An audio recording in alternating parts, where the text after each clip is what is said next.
இன்றைக்கி நம்ம வந்து பூந்தி வெண்டைக்காய் பார்க்கலாம். அதுக்கு வந்து கடாயில் ஆயில் ஊற்றி 1 ஸ்பூன் கடுகு போட்டுடலாம்.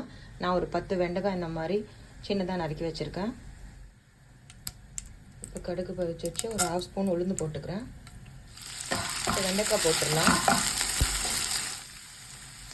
இப்போ ஒரு 1/2 ஸ்பூன் மஞ்சள் பொடி போட்டுக்கலாம். இப்போ 1/2 ஸ்பூன் சில்லி பவுடர் போட்டுக்கலாம். 1/2 ஸ்பூன் சால்ட் போட்டுக்கலாம். இது நல்லா குக் ஆகட்டும், நான் காட்டுறேன். இப்போ வெண்டைக்காய் இந்த மாதிரி ஃப்ரை ஆனோடனே ஒரு கப்பு பூந்தி போட்டுக்கலாம். கொஞ்சம் கருவேப்பிலை போட்டுக்கலாம். நான் குக் ஆனோடனே காட்டுறேன். இப்போ ஃப்ரை ஆனோடனே 1 ஸ்பூன் தேங்காய் போட்டுக்கலாம்.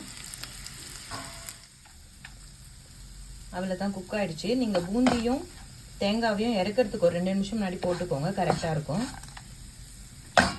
நான் பிளேட்டிங் பண்ணிவிட்டு காட்டுறேன். சூப்பராக வந்திருக்கு. நீங்களும் ட்ரை பண்ணுங்கள். தேங்க்யூ.